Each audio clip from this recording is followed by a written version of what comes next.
record. Thank you, Lieutenant Turner. I didn't realize that hadn't started before we got on. Yeah, that's usually us. It's not on you. Thank you, though. All right, should we turn to I-25? Or, yeah, I think it's I-25. Because we have.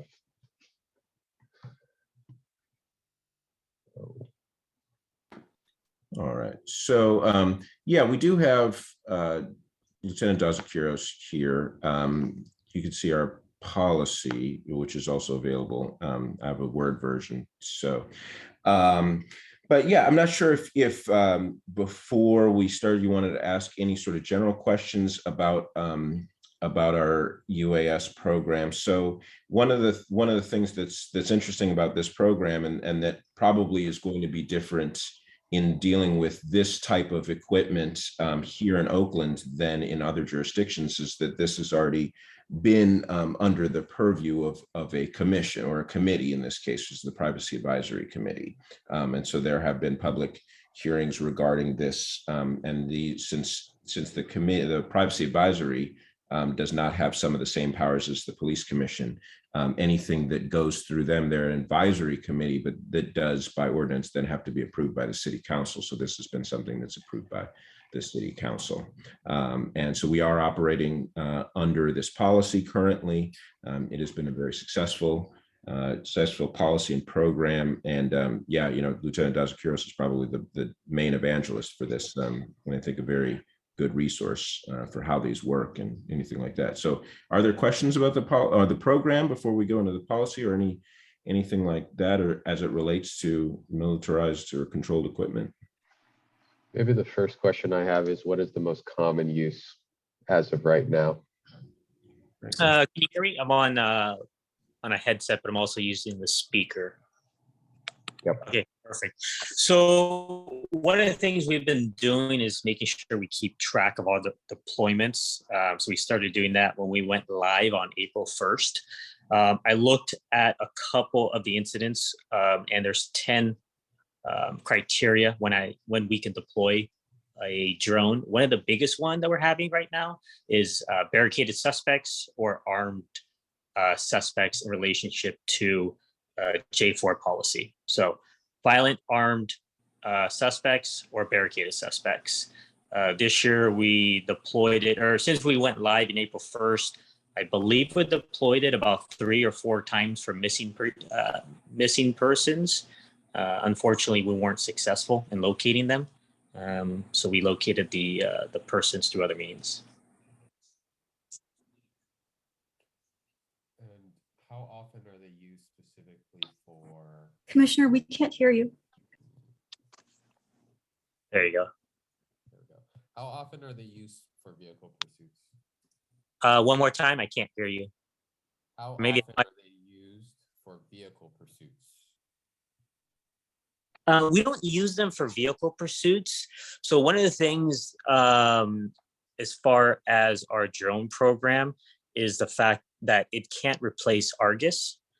So we prefer to use our overhead air support, which is the helicopter or Argus or outside agencies.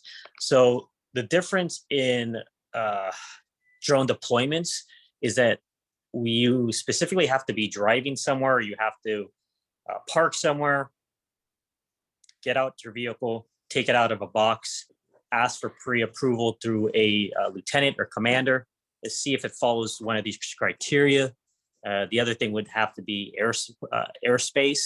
So depending if the airspace is at 0 AGL, above ground level, or 100 feet, you'd actually have to call Washington, D.C. and get approval, depending on how high it is. So we haven't used it at all for vehicle pursuits.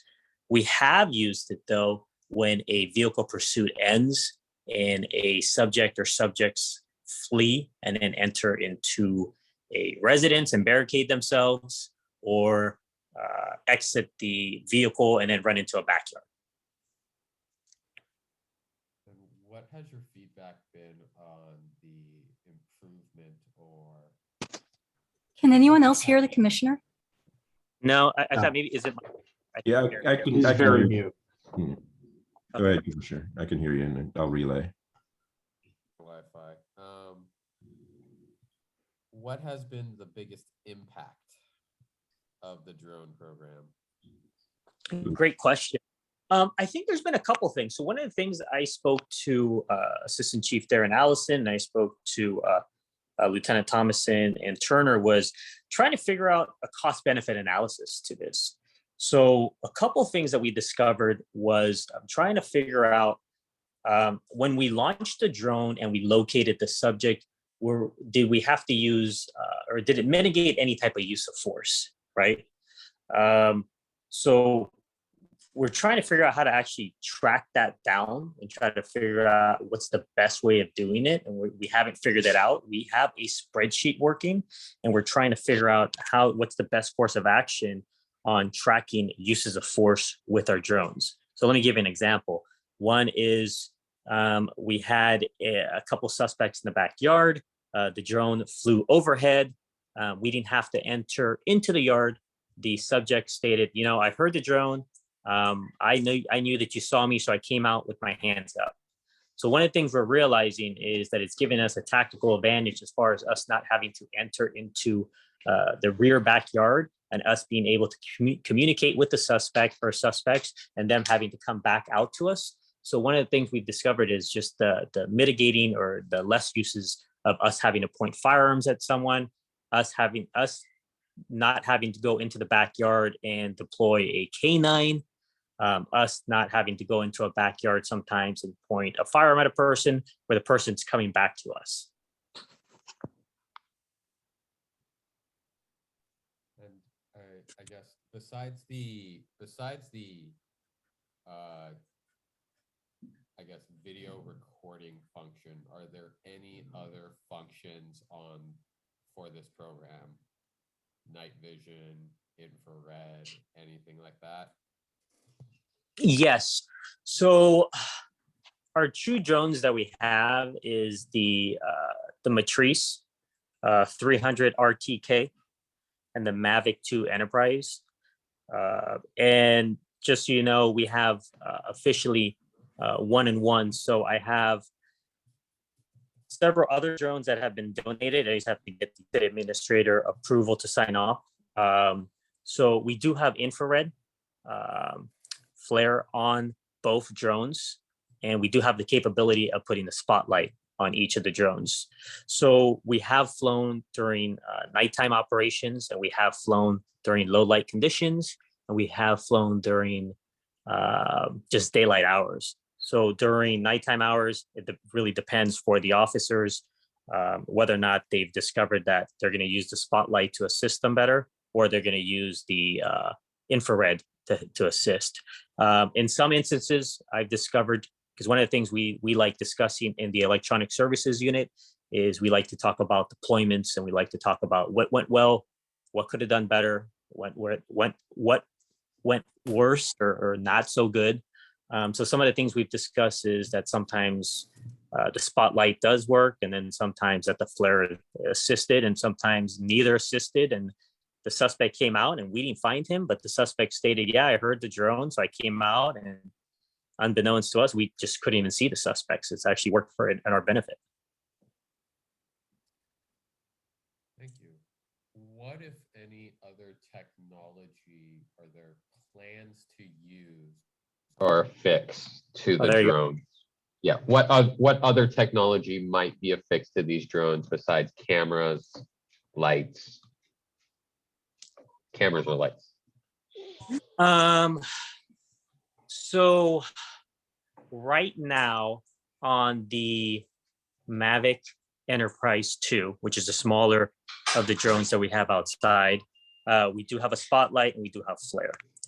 That's about it right now. On the Militarized 300 RTK, we do have a loudspeaker similar to the LRAD, so it can give announcements. We are trying to work around it because we've discovered that the communication using the loudspeaker sometimes isn't as well. It's just some type of configuration where we're trying to figure out why, when we're giving out communication, there's some type of delay and whatnot. So that's really about it. It's the speaker. and the spotlight. We haven't worked on any other type of payload. Like an example would be a delivery of a cell phone. We have attended courses and training where some other agencies have worked on, hey, you can tie something on on one of the drones, and I can, if someone's at the bottom and it's a search and rescue mission, I can actually deliver a water bottle to the person.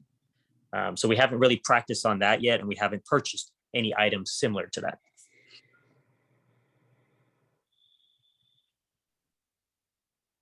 That's How what I've many- got. Yeah, go for it. How many officers are involved when or additional officers are involved when a drone is deployed?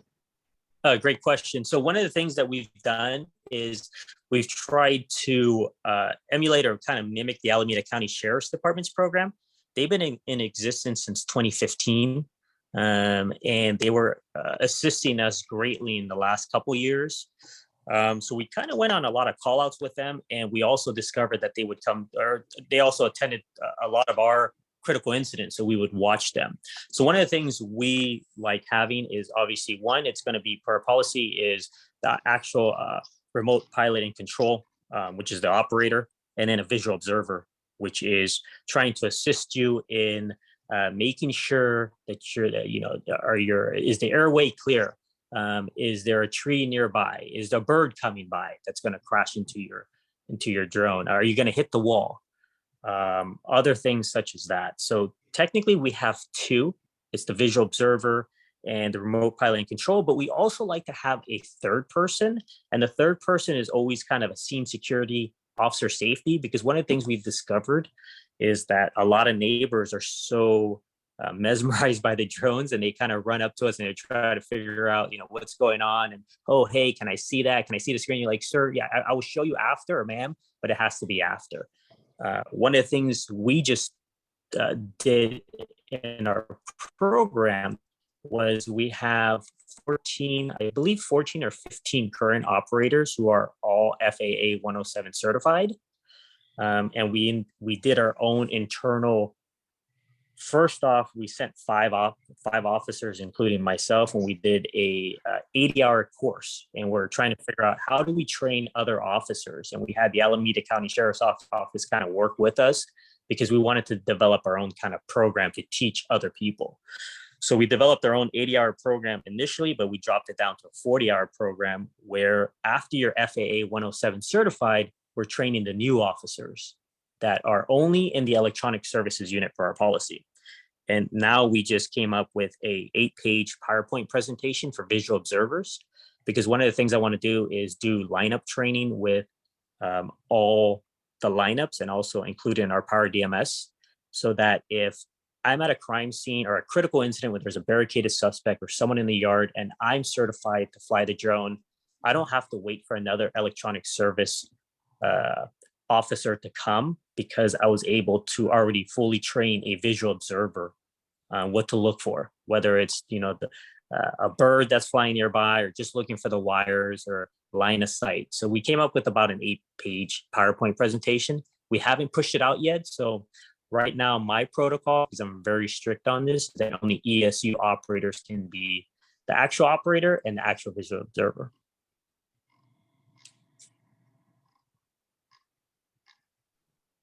One of the things I'm really interested in is how the personnel related costs are going to show up.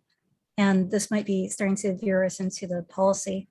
I'm wondering if we should expect to see this in the policy or in the inventory. And I'm especially interested because I was reading the Oakland Side article about your new unit.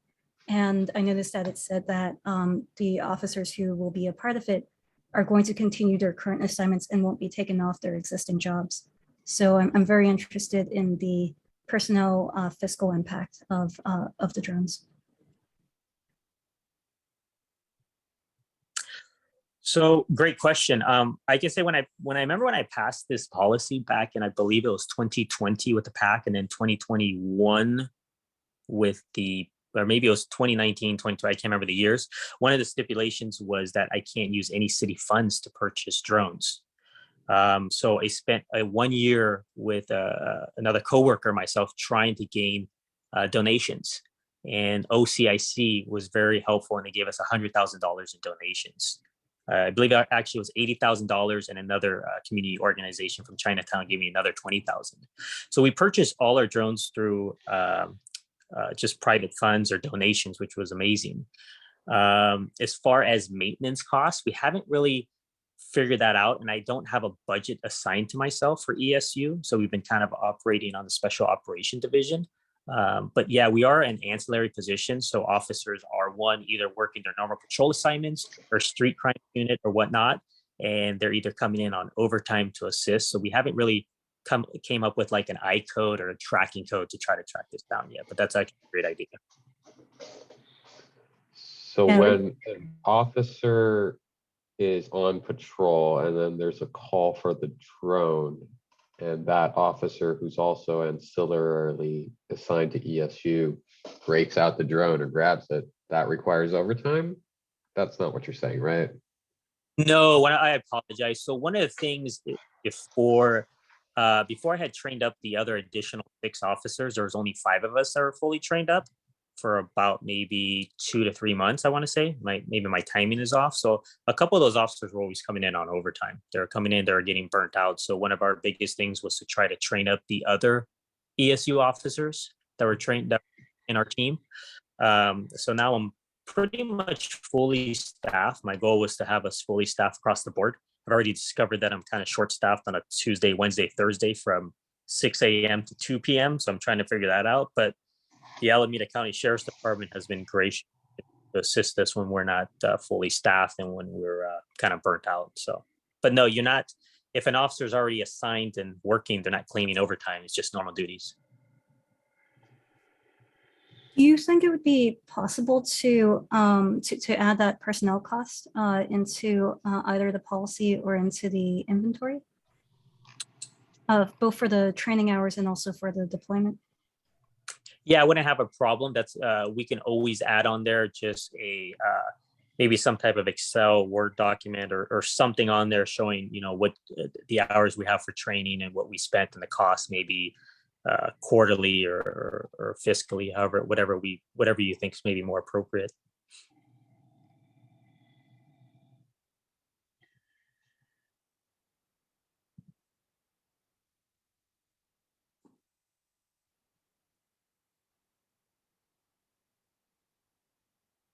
The other thing we have, just so you know, too, is a maintenance log that we're mandated by the FAA.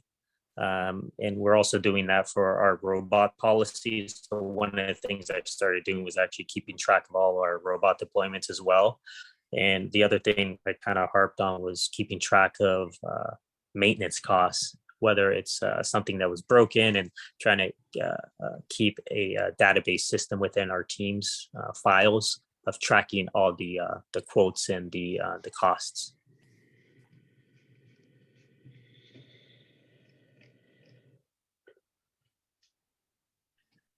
All right.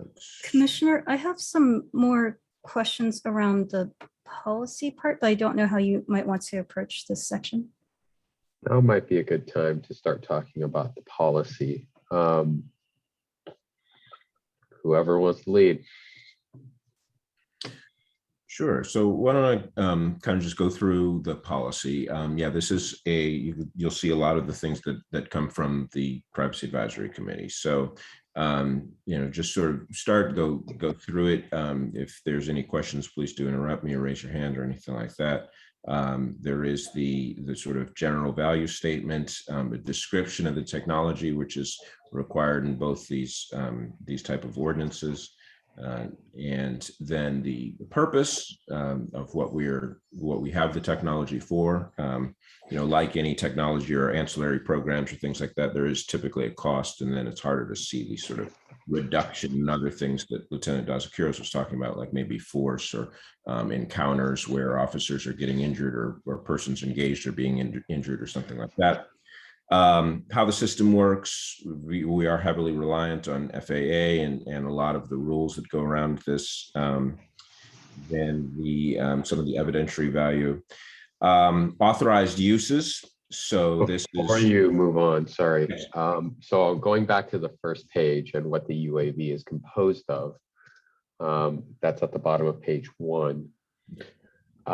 Noticing that the Lieutenant Dazakiros did mention that this particular, there's a couple of things that are on the UAV that I'm not sure are included in this composed of section, right? So he did mention a spotlight.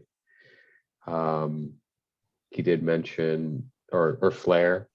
I think the larger drone has a loudspeaker capability, and I don't think that there's any mention of infrared here. And I do think those should probably go into that.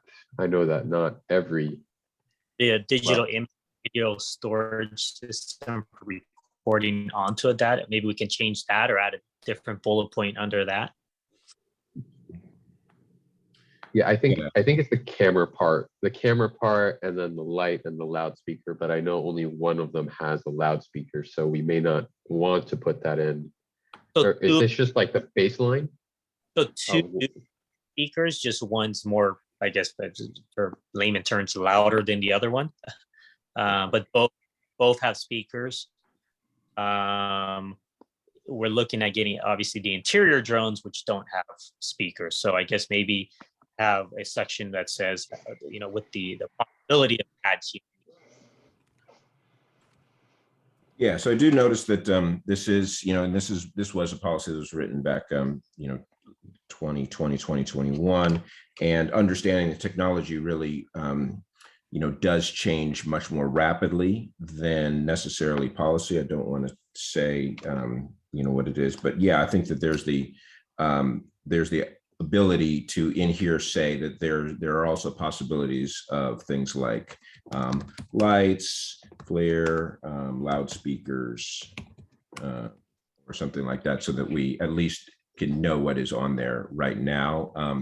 Because these are controlled equipment, every time there's a purchase or anything like that, it's going to be added to Lieutenant Thomas's main list that's going to be available on our website, which has the specifics of that model or what it is that that model has. Would Lieutenant Zakiris, would it be worth just saying that what a UAV can include doesn't necessarily mean it has to include all of it, but this is the things that can include, or something?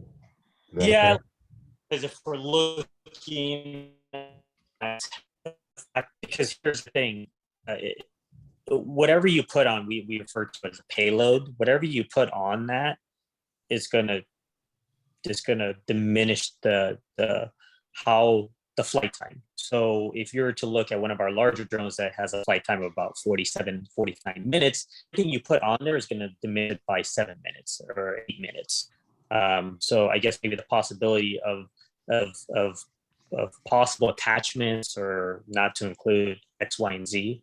Because if you look at interior drones too, some of the attachments we'd be putting on an interior drone would be propeller guards so that they don't crash into walls.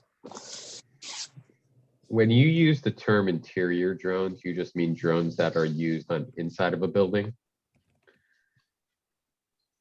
Yeah, which technically you can kind of fly all these drones indoors, but there are smaller. So you have anything from a Mini to a Mavic, which is the more of an exterior drone with the flare capability and spotlight, to the Matrice, which is the $40,000 drone that has the more of a search and rescue type operation mission, or to inclement weather.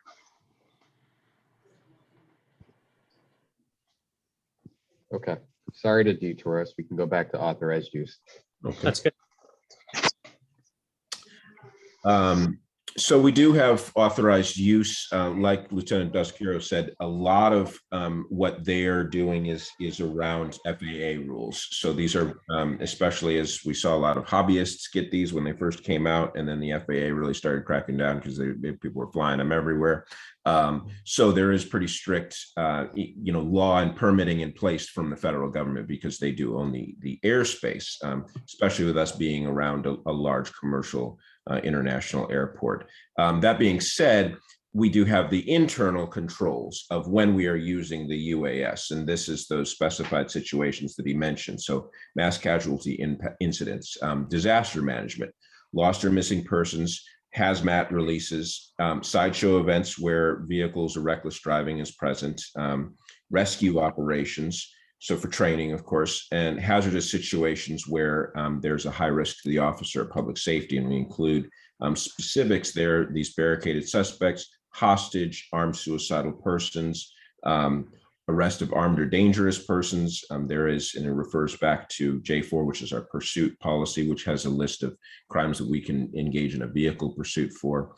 Scene documentation, this might be very useful for large or spread out scenes where we want to have a much better idea of what happened, you know, a large use of force or something like that. And then operational pre-planning for, you know, terrain, things like that. People do tend to rely on Google Earth or something, but it doesn't always keep up to date, especially in some more out of the way parts. Service of high risk search and arrest warrants, and then there is an exigent circumstance outline in there, and then with a requirement that a commander, lieutenant or above authorize under exigent circumstances, and then forward a report to the chief of police. So those are our authorized uses. Yes, sir. This H section is a little confusing to me because the overarching theme is hazardous situations, but we have things like scene documentation or operational pre-planning. I understand the other portions. I think there are some typos in section 6, Roman numeral 6 too. This seemed like way too many parentheses in the word planning. We may need to just flag that to be cleaned up a little bit and reorder. And then my biggest question about this section was exigent circumstances, right? And what that is, whether it is specifically about hazardous situations or it's about something else, something broader. And probably a list of examples. You know, we don't want to restrict, of course, the situations that can be exigent, but I do think it is, as a policy, may behoove us to name types of situations or circumstances that are different than what you've laid out here, so that we know what level of situation that we're talking about. And then I guess the section 9 is the accountability piece that I had thoughts about, but they're not quite fully formed yet.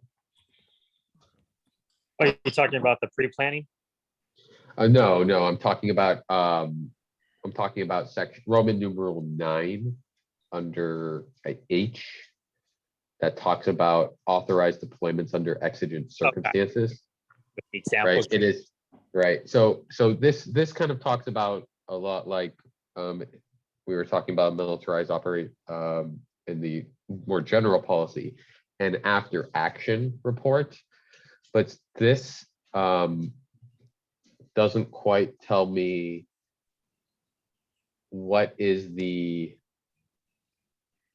chain or process by which someone may authorize a use or how that occurs. I know that you're a lieutenant, so it kind of maybe is a lot more straightforward coming from your perspective, but I'm thinking about a person who might be ESU trained, assigned to the unit, but not necessarily a lieutenant. How does that person go about getting authorization to use it? What is that process? What is that procedure? And who is the approving body, right, for said exigent circumstance? So one of the things we did, I've done it twice. When the policy was passed, I gave a presentation to the commanders during our command retreat. When our policy was approved and we went live, I gave a presentation, I want to say about 2 months ago. I was pretty strict on this. So all the commanders know, and actually all our ESU operators know that they will get on the radio saying, hey, we have our drone here. Who's authorizing this drone? Who's authorizing the deployment of this? We've officers, you hear officers on the radio, such as today, saying, hey, is there a drone operator? The drone operator will get on the radio and say, hey, I'm responding, authorize approval for this. So one of the things that I harped on is making sure that all commanders or the incident commander, the lieutenant above, understands that they are the ones that have to give the approval. Whether if a sergeant had to do it under immediate circumstances, which I see what you're saying here, that following that as fast as reasonably possible and safe to do so, a lieutenant has to approve it after. Okay, and just so sorry, just Even on our tracking sheet. DQ, if you could just, so for our deployments, I know we have a lieutenant authorize these deployments, but have we had any deployments of the drone where it doesn't fit into one of these listed categories? And we were saying it's exigent circumstance, or everyone is, have we had any that are outside of this policy? No, not at all. Okay. So even though all of our deployments are under this, we're having, which is very similar to our armored vehicle policy, having a lieutenant authorize the use of the drone. Correct. Yeah. So yeah, Commissioner, I think for this one, probably put a flag here to see what examples there are in terms of exigent circumstances. It seems like pretty comprehensive list if every deployment is so far falling within the policy, the enumerated sections, and not within the exigency carve out. We do, like you said, I think want to be cognizant that emergencies unbeknownst to us might happen.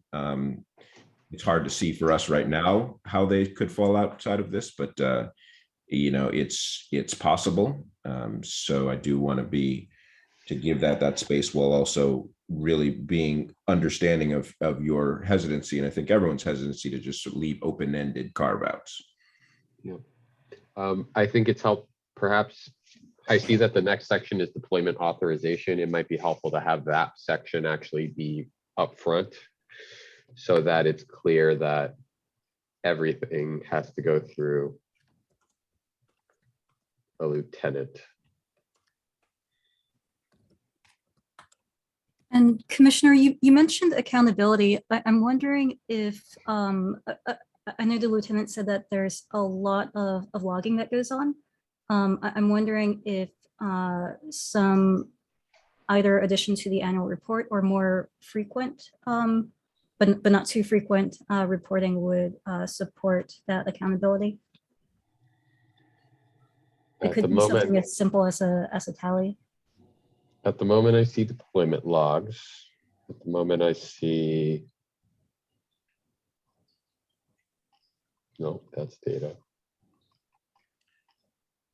So this use of this, since this is a controlled equipment, would be under that general scheme that we saw Lieutenant Thomason present.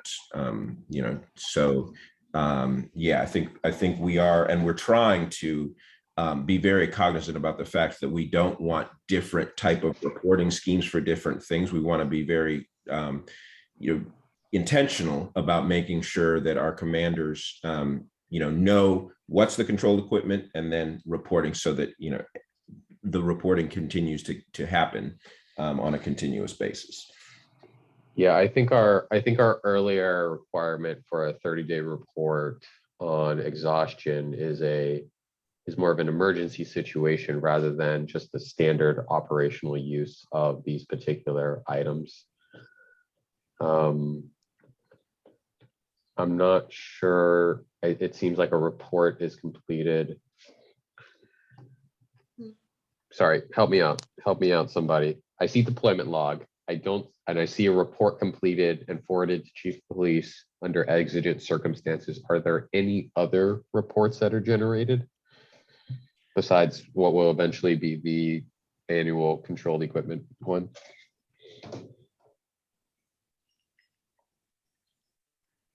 Let's see. I think that would be for, so yeah, besides these internal logs that they're creating that Lieutenant Dazakiros talked about, crime reports. So anyone witnessing anything use of force, crime, anything like that? Yes, sir. Go ahead. We do, JT, we do we're mandated by the FAA to do the reporting to the FAA. So we have our own little database system too, that we are monthly reporting to them, or we're out of compliance. So that's something that we do too. I thought it was in the policy. It's a mandatory reporting to the FAA. What does that report look like? What goes into it?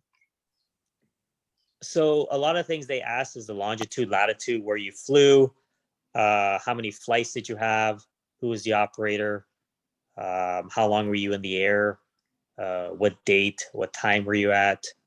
I believe it asks, were you in a restricted airspace or not? Did you get pre-approval through Washington, D.C. or not? So it's kind of a little bit different than our normal reporting that we have to our privacy advisory committee that I was doing for the yearly reporting. This was more of logistical and like locations and air quality space and stuff like that. So it was kind of completely different than my normal reporting that I did to the privacy advisory committee, as far as like the deployments. Did they fall into one of these categories that I have that I'm allowed to deploy? What areas, as far as in Oakland, did I deploy? The race of the person that was located. So I'm keeping track of all that stuff too. But that doesn't get reported to the FAA.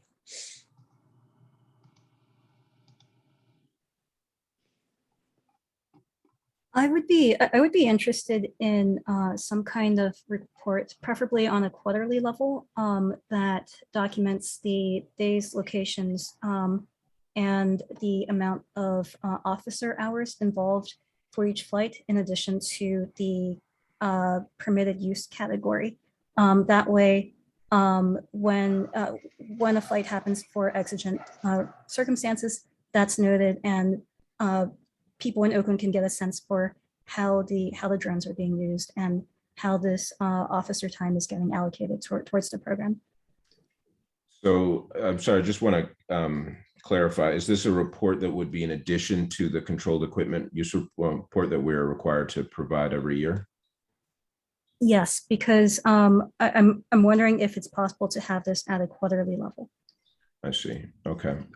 I would say, respectfully, I'd probably push back on that, just because, the amount of reporting that we're looking at already, right? So each of these people that you see here are doing, like 2.5 jobs, right? And so I do worry a little bit about the amount of reporting and turning that into.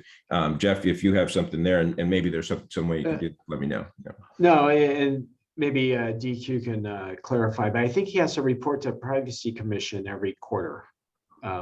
Do you already have to do that, or is it every 6 months? Or I was going to correct JT and you and say I actually have 5 jobs, not 2.5 jobs, but we do right now. We're just doing the yearly reporting. Yeah, I was doing prior to us starting the program, I was doing monthly reporting to the privacy committee, and I give presentations. It was a little overwhelming, yeah, right now it's just yearly reporting. So page 9 goes into reporting and how the ESU unit supervisor or other designated OPD personnel provides periodic reports to the chief of police. That's at the bottom of page 9. Right. How often? Well, we went live April 1st. I know. So how often are you? How often Yeah. are you? Is this envisioning? How about that? I haven't thought about it. I mean, we can do maybe biannually, or was it twice a year reporting? The first month, I just kind of sent out an email department wide saying, "Hey, we deployed X amount of times, and these are reasons when you can deploy, reasons you can't." It was pretty just a deployment, just so everybody knows how much times we've deployed. But I would think maybe if we're looking at reporting to the chief, it could be just once a year or twice a year. I definitely understand the concerns about not getting having to generate too many reports. I think the thing that I'm thinking about is both for the local ordinance and for the state law. We know that we are looking for associated costs with these with this equipment, and so that includes things like the personnel time. And I'm wondering what can we do to support you in making sure that that reporting can happen easily. And are there ways that we can increase transparency for the public at the same time? Yeah, this has been an ongoing issue, and I think it's a lot of this is I think something the city is struggling with, and you can see it, in the city's website and the data, right? If you look at open data and any of the other data that's created, it's really kind of getting the information from whoever it is who's creating the data, or writing something down, noting it down onto an easily transparent portal for the public. I definitely share the idea, and I think the department would really like it if something were, as easy as it grabs, data from a report or something like that that the officer completes and then compiles it and throws it onto an open data, Power BI site.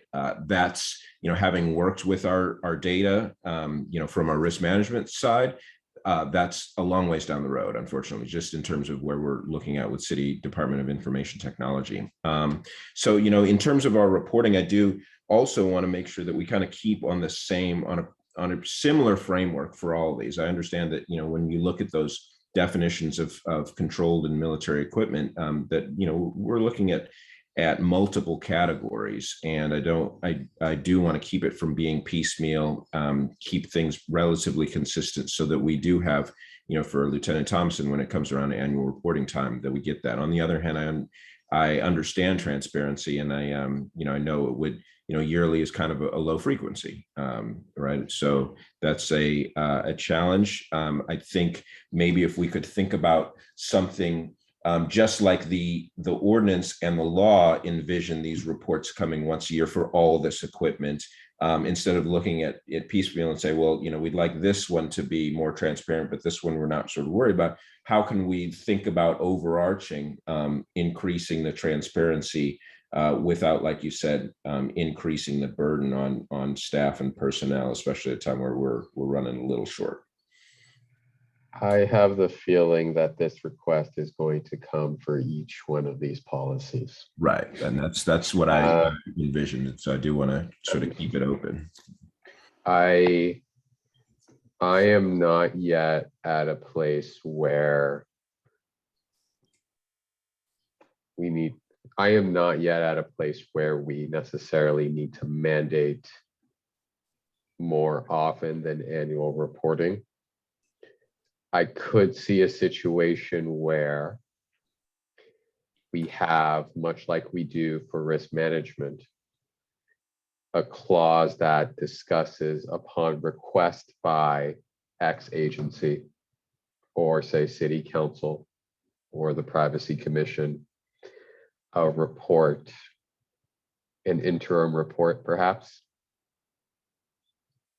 so that the frequency is not such that a person is just creating reports all the time, but as the issue may come up.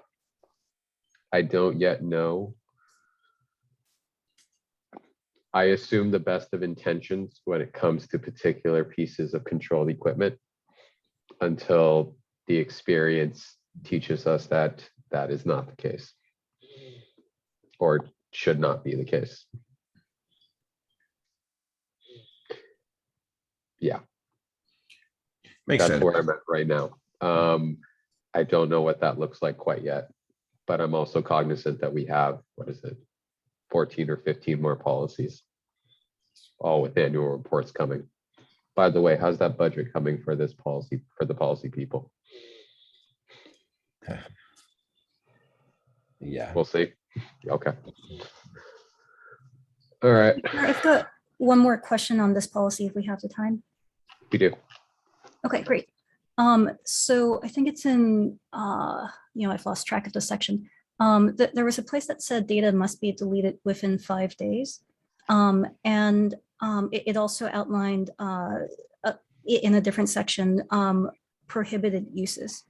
And I'm wondering if there's, what happens if a drone is used for a prohibited use, and if there can be any kind of minimum data retention policy that can address that, or allow for some kind of private right of action should that happen.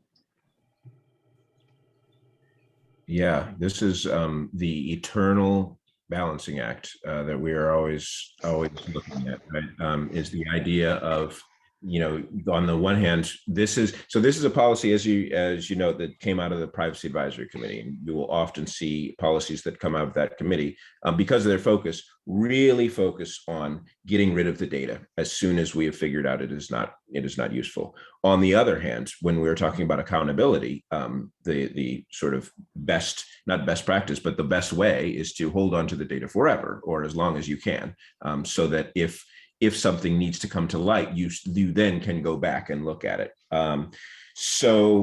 To answer your second question, if there's misconduct, it will be dealt with in accordance with our policy on misconduct. So that would, depending on the severity, aggravating, mitigating factors of what would happen, right, there would be discipline, and depending on what rule that person broke around that, if it were, a minor procedural violation versus up to, deliberately violating someone's right, and then they would have discipline accordingly. Now, can we have minimum data retention? I mean, this is something, I know Lieutenant Dazakiros can probably talk about many sessions with the Privacy Advisory Committee around this idea of retention of data and how long it is. I think as investigators, we typically would like to have a longer retention period, understanding that if we're flying these, over a crime scene or something like that,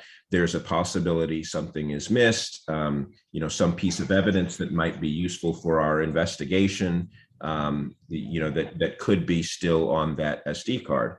On the other hand, I'm also cognizant of the Privacy Commission or committee's point of view that many other people might be under the flight path of this drone, myself included. I live in Oakland, who have nothing to do with whatever it is that's going on and don't want their personal business, right, in the curtilage of my own home, exposed to the police forever.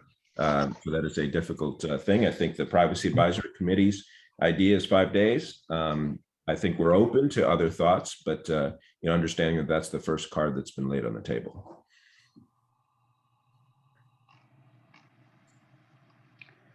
I am concerned about this data retention policy as it may relate to either a CPRA investigation that does not have a joint internal affairs investigation.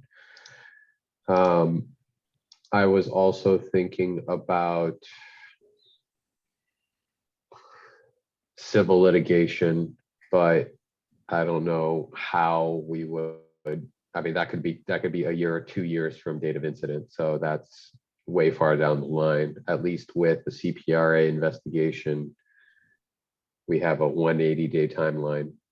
I also thought that there should be an additional carve out for data retention as approved by the program coordinator in situations where we just can't envision, perhaps via training or something. And that's something that we may need to take up with the with the Privacy Commission. I get that. Yes, I'm channeling my Brian Hofer here, and I understand, but I also, part of it is, there may be a situation where the Inspector General wants to. That's me, isn't it? There may be a situation where the Inspector General says, "Hey, I would like to audit the use of this UAV program, and I would like to see the footage," but we don't have a carve out for that. right? So let's flag that, and I'll guess we'll figure out how to do that.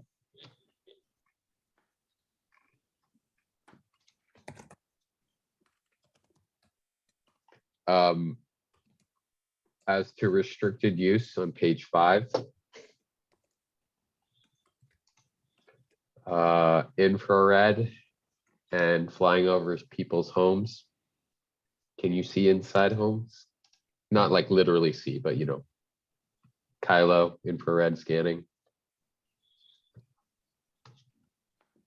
I'm going to defer to Lieutenant Dazkiros on that one. Oh, sorry, I think I was on mute. I don't think we actually get the heat indoors. We've done a bunch of night flights, and I can give an example of like our vehicles. You can see that the vehicle, that the engine was still hot. You can see people outdoors. As far as indoors, I've never seen us being able to detect heat indoors. We get heat sources usually, hey, it's in under a bush or near the garbage can. Like that car was just turned on. As far as indoors, I haven't seen anything us being able to detect indoors. Okay. I think perhaps restricted use may be a paragraph about it will not be used except in accordance with constitutional law and the Fourth Amendment. Probably the way to do it.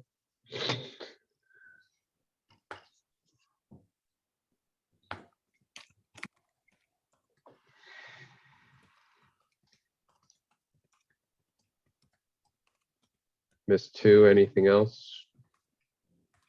Not at this time, thank you.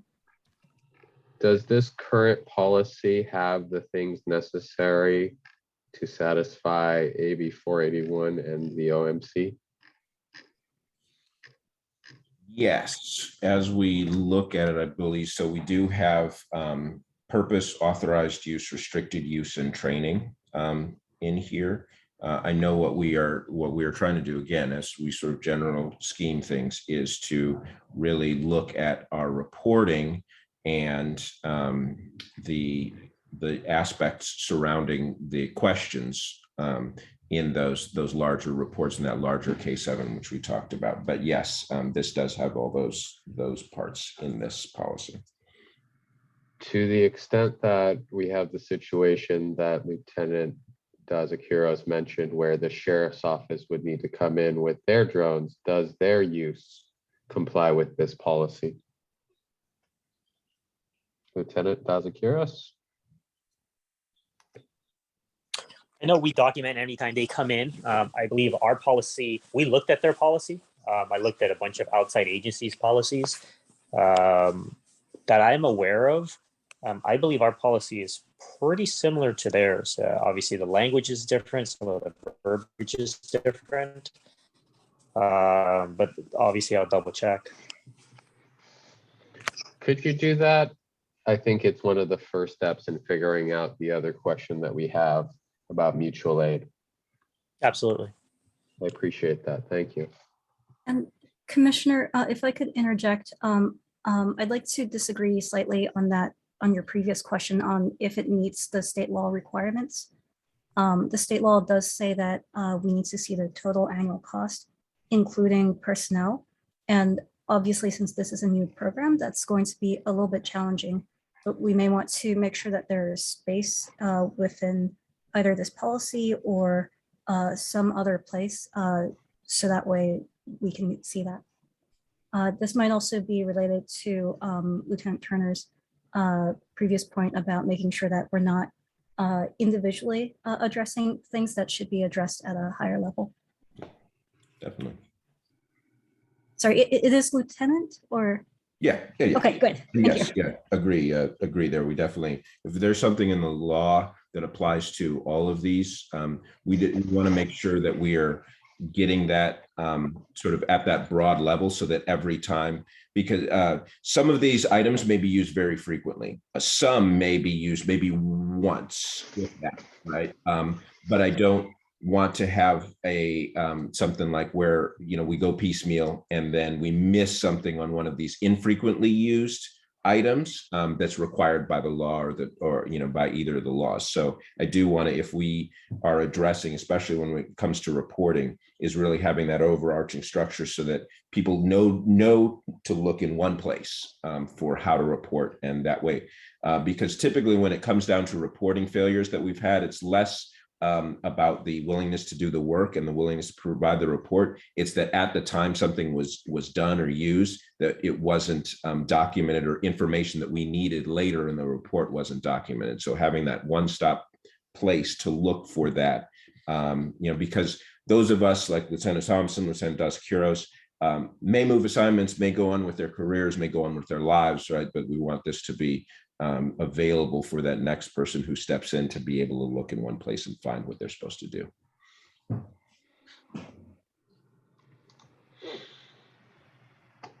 Okay. 7:56. I think that now is a good time to wrap up. We have our next meeting scheduled right now for July 18th. That's the next Monday. We've been operating on a Monday schedule. We are cranking at it. Do we want to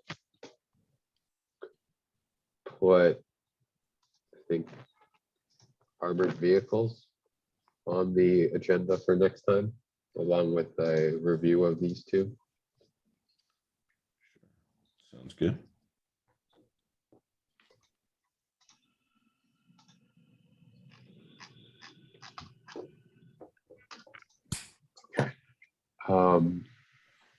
And then I may want to discuss offline with somebody about